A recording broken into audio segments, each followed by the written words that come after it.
A ver, atención los estudiantes del nivel pre del sistema líder. En esta oportunidad, siguiendo con los temas de economía, nos toca trabajar otro de los factores de producción que debe estar determinado por el trabajo. A ver, nosotros sabemos que los factores de producción son aquellos que intervienen en el proceso productivo, ¿no? En la elaboración de los bienes y servicios.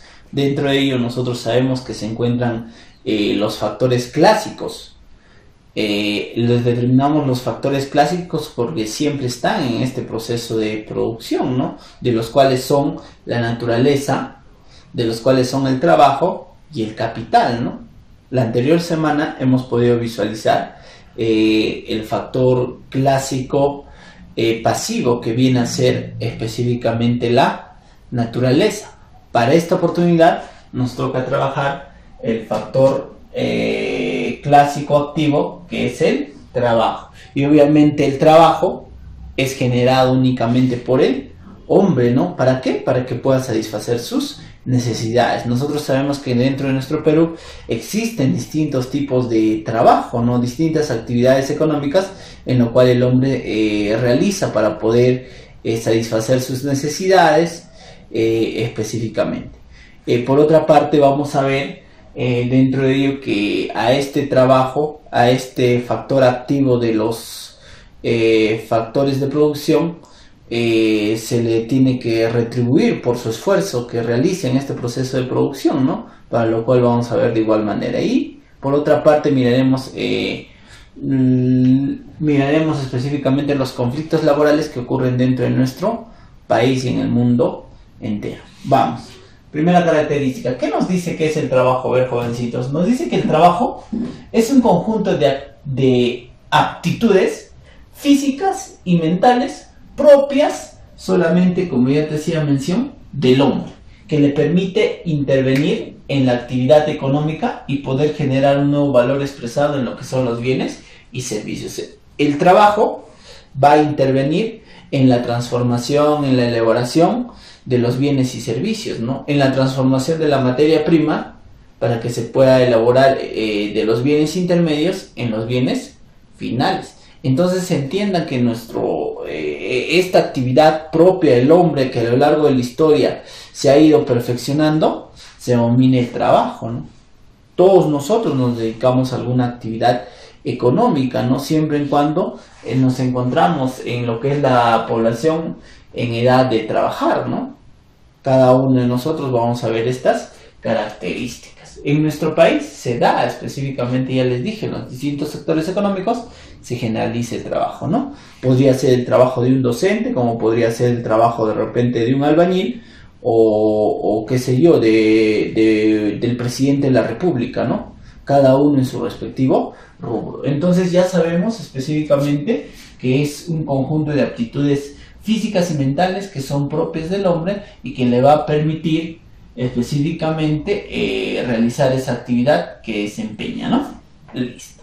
Ahora, desde una postura específicamente liberal, desde los liberalistas, desde la tendencia clásica, nos dice que el trabajo es un elemento más del proceso productivo, junto con lo que es el capital, junto con lo que es la naturaleza, junto con lo que es la empresa, el Estado y el trabajo forman parte de este proceso productivo. ¿Está claro? Listo. Según los socialistas, ¿qué nos dicen?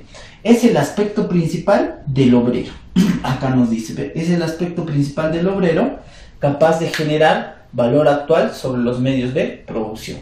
Capaz de generar un valor actual sobre los medios de producción. Los medios de producción que se encuentran ahí, con el trabajo, se podrán transformar, ¿no? Y por otra parte nos habla que es íntegramente del obrero. Son dos posturas específicamente dentro de la economía que son válidas para poder determinar. A ver, cada uno de nosotros, como les hacía mención, realiza las actividades con nuestras aptitudes, ¿no? Que se denomina el trabajo. Ya les dije, podría existir distintos tipos de trabajo que a continuación lo vamos a visualizar, ¿no? Dentro de esto.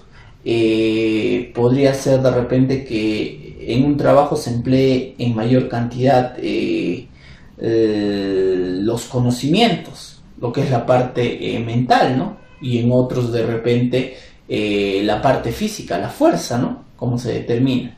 Por ende, sea cual sea el trabajo, va a tener características que nosotros a continuación lo vamos a determinar. Primera característica, se dice que el trabajo es penoso. Se dice que el trabajo es fatigado, el trabajo es cansado. Todo trabajo requiere de horas de labor dentro de ello, y por eso tiene esta característica. Todo trabajo, jovencitos, está determinado dentro de estas características, ¿no? El desplazarse, el tener que emplear la fuerza física, la fuerza mental, ¿no? Consume específicamente, como se dice, nuestras energías. Otra característica del trabajo, implica un esfuerzo. Sí, obviamente, todo trabajo implica un esfuerzo, ¿no? En este tiempo, mi esfuerzo de mí habrá sido preparar esta pizarra para ustedes. Es un trabajo que se ha empleado, que se ha determinado. Tiene un fin económico. Obviamente, por este trabajo, el dictado de clases, yo voy a percibir específicamente un sueldo, ¿no? Es una actividad consciente. Obviamente soy consciente de lo que estoy realizando y del trabajo que estoy realizando. ¿Dignifica al hombre? Sí, porque esto le hace sentir bien, ¿no es cierto? Fruto de tu trabajo, puedes satisfacer tus necesidades. Transforma la naturaleza y el hombre. Sí, vamos a transformar los recursos naturales extraídos, valga la redundancia, de la naturaleza, y también transforma al hombre para que tenga una perspectiva mucho mejor respecto al mundo.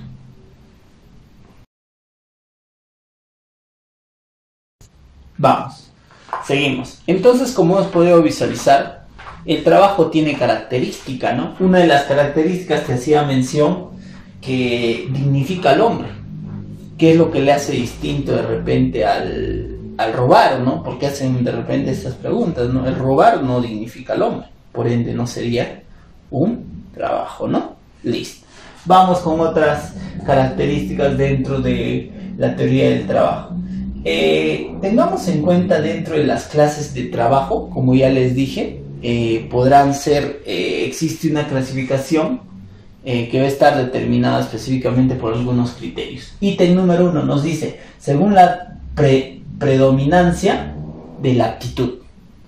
Algunos van a tener específicamente según su aptitud, ¿no? Acá nos dice trabajo manual, está determinado específicamente por la actividad física, ¿no? Muscular sobre la mental, ¿no? Predomina la actividad física, la actividad muscular, la fuerza, como se dice, sobre la mental, ¿no?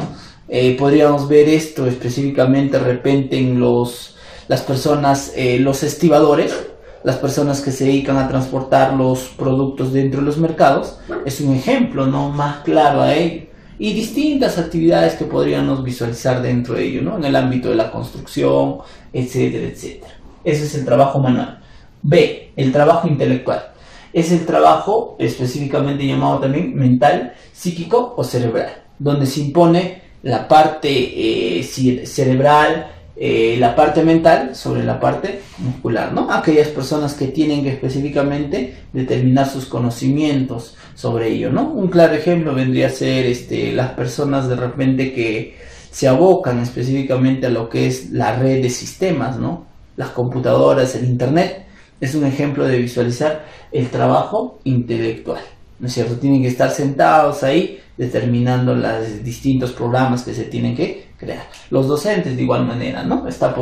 Predomina el trabajo intelectual de los conocimientos, las capacidades, las aptitudes sobre el esfuerzo muscular. En cambio, de repente un profesor de educación física podría balancear esos dos, ¿no? Entonces, en esta primera parte tenemos el trabajo manual y el trabajo intelectual. 2. Según la función dentro de una empresa. Según la función dentro de una empresa tenemos el trabajo directo y el trabajo ejecutor. ¿Qué es el trabajo directo dentro de una empresa? Es aquella persona que imparte instrucciones. Dentro de esto estará determinado por el gerente, qué sé yo, por los coordinadores, que son los que van a impartir instrucciones, ¿no? Ese es el trabajo directo. Y el trabajo ejecutor serán específicamente quienes reciben las instrucciones para poder ejecutar, ¿no? Dentro de esto se podría decir, hacer mención, los empleados, ¿no? Quienes tienen que cumplir de repente lo que determina, como ya les hacía mención el gerente, para con sus trabajadores, ¿no? Listo. Vamos, 3. Según la relación con el empleador, tenemos el trabajo independiente y el trabajo dependiente. Como su mismo nombre dice, el trabajo independiente no está vinculado a una empresa. De manera independiente labora y busca distintas actividades de trabajo para poder satisfacer sus necesidades, ¿no? Vemos en ello. El trabajo dependiente, obviamente sí están enmarcados mediante un contrato de obrero y empleador, ¿no? Obviamente tus horas de trabajo, específicamente cuánto va a ser tu sueldo, etcétera, etcétera, etcétera. Trabajo dependiente, trabajo independiente. Qué sé yo, un profesor del Estado tendrá un trabajo dependiente, ¿no? Obrero y empleador, o una empresa privada, ¿no? Mientras que de repente un abogado, de repente que va a litigar dentro de un proceso, porque ha ocurrido un hecho X, ¿no? Será un trabajo independiente quien ejerce de repente el amparo de esa persona. Según la especialización tenemos el trabajo simple y el trabajo calificado. Dentro de esto nos dice no necesita que el trabajo adquiera conocimientos, el trabajo simple, y el trabajo calificado requiere especializaciones particulares, ¿no? Dentro de estos, dentro del trabajo calificado se encontrarán todas las profesiones, ¿no? Específicamente, ¿no? Un médico de repente que busca una especialización en, qué sé yo, para hacer para especializarse en lo que es cirugía, o qué sé yo, en lo que es pediatría, etcétera, ¿no? Etcétera, etcétera, etcétera, las profesiones. Y trabajo simple no necesita que el trabajo adquiera conocimientos, ¿no? Podrían ser específicamente de repente los trabajos técnicos, ¿no? Empíricamente que se adquiere, ¿no? Pero valgan verdades, sí o sí siempre está determinado dentro de las categorías, pero es un tipo de clasificación. Para poder finiquitar esta partecita, no nos olvidemos que dentro de las clases de trabajo jovencitos, que se visualiza dentro de nuestra estructura peruana, también debemos de determinar que existe una población total, que sería el total de los habitantes, pero te das cuenta de que del total de habitantes no todos están en condiciones para poder trabajar, ¿no? Un recién nacido no está en condición de trabajar, ¿no? Por ello se hace una división por la población en edad de trabajar. Principalmente la población que está en edad de trabajar es a partir de los 14 años hasta los 65 años. Y obviamente así como hay una población en edad de trabajar, habrá una población en edad de no trabajar, menores de 14 años y mayores de 65 años que ya no tienen esa capacidad para poder trabajar. Dentro de la población en edad de trabajar se encuentra la población económicamente activa y la población económicamente inactiva, ¿no? Aquellas personas que están laborando, ya sea subempleados o empleados en distintas acciones, y específicamente población económicamente inactiva, aquellas personas que están desempleadas, ¿no? Y están en busca de trabajo.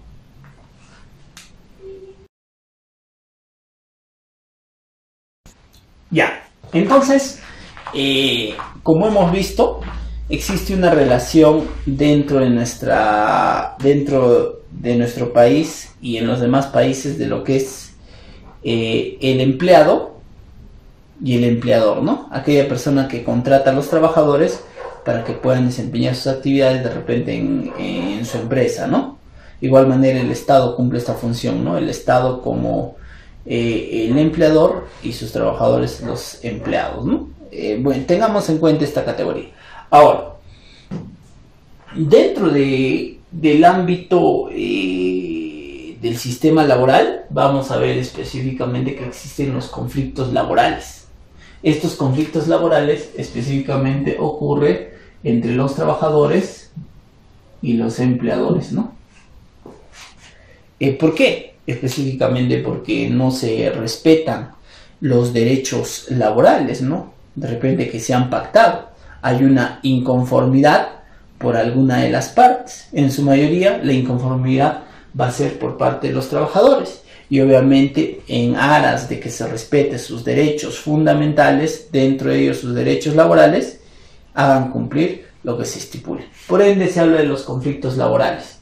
Dentro de los primeros conflictos laborales vamos a tener el paro, ¿no es cierto? ¿Qué es el paro? Es específicamente cuando los trabajadores detienen sus actividades productivas, ¿no? Ya sea por 24 horas, 48 horas o 72 horas, ¿no? ¿Ya? Listo.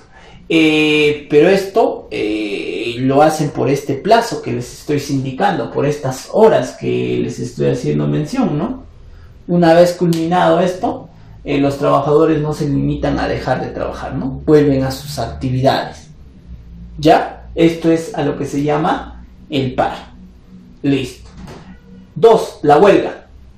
En diferencia del paro, la huelga sí se suspende las actividades productivas de manera indefinida, hasta que se dé una solución frente a su pliego de reclamos que ellos realizan, ¿no? Dentro de esta huelga vemos la famosa huelga de hambre, donde las personas pasan días y días sin ingerir los alimentos, bueno, que se identifica, ¿no? Porque se domina ello, y la huelga de brazos caídos cuando no quieren realizar sus actividades laborales. Ahí tenemos la diferenciación. 3. Sabotaje. Generan daño a las maquinarias e infraestructura de la empresa.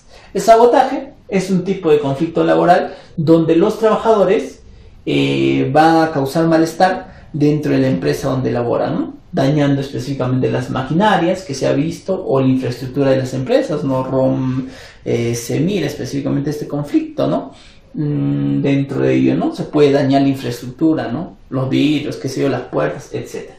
4. Boicot. Dificulta las relaciones comerciales. Ejemplo, ¿no? El boicot es un tipo específicamente de conflicto laboral donde lo que busca específicamente es, como dice, boicotear a la empresa, ¿no? Los trabajadores tratan de boicotear a la empresa. Ejemplo, haciendo propagandas alusivas de repente para que no consuman los productos de dicha empresa, ¿no? Eso es un tipo de conflicto laboral. Lockout nos dice, esto ya va en otra contraposición, ya no es por parte de los trabajadores, sino del empleador, que es el cierre temporal de la empresa por parte del empleador. Específicamente cuando él se termina de repente bancarrota, existen pérdidas, él cierra, ¿no? Para que no pueda cumplir con sus responsabilidades laborales contra los trabajadores. Y 6. Los sindicatos que vemos específicamente en nuestro país, que son muy comunes, son organizaciones creadas por los trabajadores con el objetivo de defender sus derechos. Ya cuando específicamente se mira que están siendo vulnerados de manera individual sus derechos de los trabajadores, ellos, de igual manera, con todos los derechos de la ley, pueden organizarse y crear sus sindicatos para proteger sus derechos laborales. Y estos derechos laborales, mediante el sindicato, se tienen que hacer respetar, ¿no? Dentro de ello piden de repente el aumento dentro de las remuneraciones, las horas de trabajo, de repente en esta situación, de repente las medidas de seguridad idóneas para que se puedan ejecutar estos trabajos, ¿no? Mediante el sindicato, el grupo de trabajadores que se han unido mediante un sindicato ejecutan y hacen defender los derechos. Tengan en cuenta que es muy importante dentro de esta perspectiva, ¿no?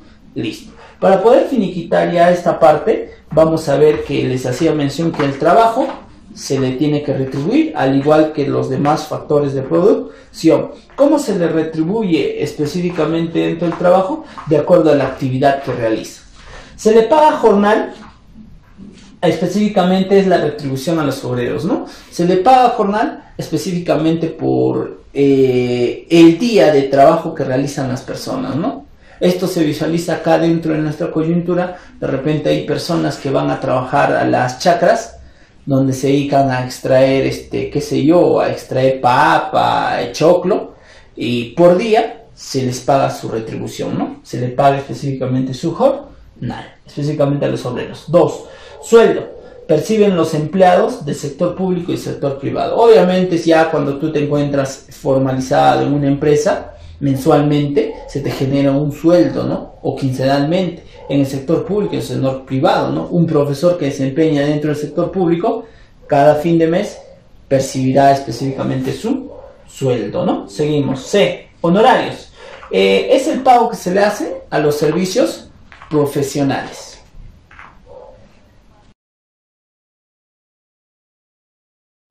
Ya. Entonces estamos viendo la retribución al trabajo, nos hemos quedado en lo que son los honorarios, ¿no? Es el pago a los trabajadores independientes, ¿no? Por sus servicios profesionales. Tal es el ejemplo de repente de un abogado. que se le suscita de repente un caso, ¿no? Para poder defender a su cliente. Él específicamente por ese proceso de lapsus que dure este proceso, qué sé yo, penal, civil, tendrá a percibir un honorario, ¿no? O aquellas personas que trabajan de manera eventual dentro de distintas instituciones, ¿no?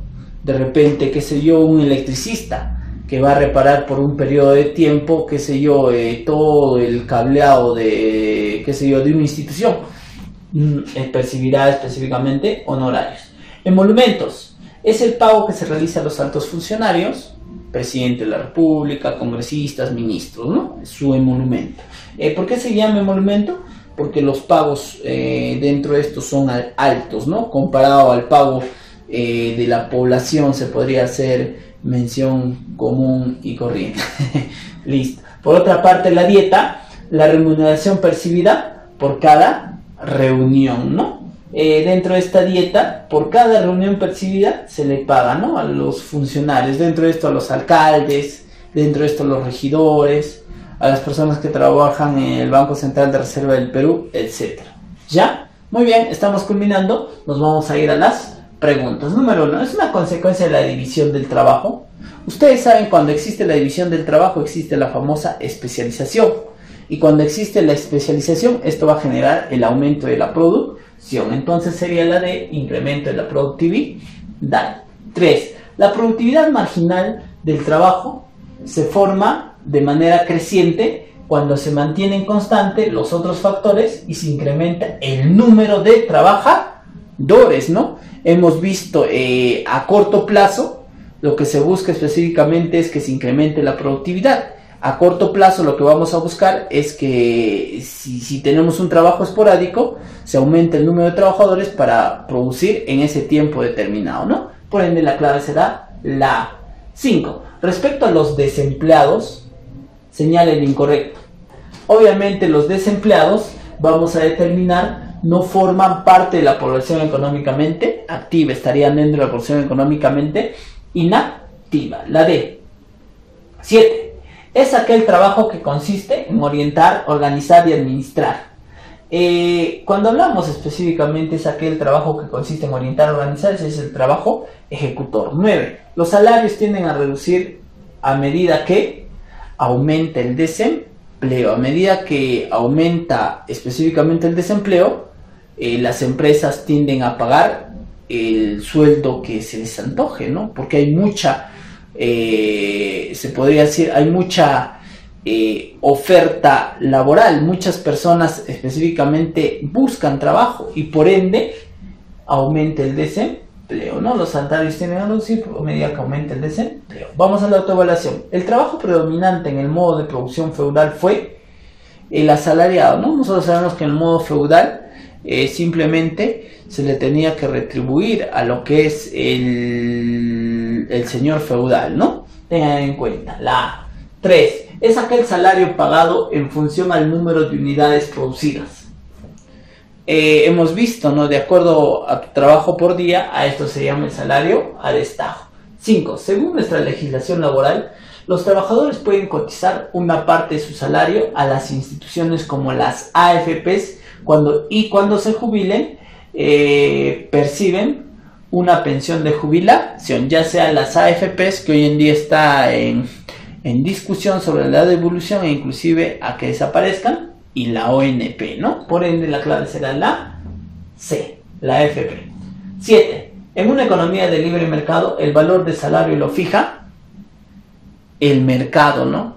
Si hay pocos trabajadores, el sueldo aumentará. En cambio, si hay muchas personas que buscan empleo, el sueldo disminuirá. Entonces está determinado por el mercado, ¿no? En una economía libre, mercado. 9. La fuerza laboral en el Perú mayormente está representado por personas. Dentro de nuestro Perú, sabemos que obviamente la mayor cantidad de personas se encuentran en la población económicamente activa, empleadas, ¿no? Pero dentro de esto no necesariamente desempeñan su labor en la actividad que han ejercido, sino que desempeñan su actividad en otros rubros, ¿no? Tal es el caso de que un profesor se pueda dedicar a hacer taxi. A esto específicamente se habla, según los estudios, se habla del subempleado, personas que están trabajando, pero que están trabajando en otros rubros que no es su rubro al que han estudiado. Estamos culminando, no te olvides de transcribir la pizarra y resolver los números pares. Hasta la próxima, nos vemos en las clases virtuales.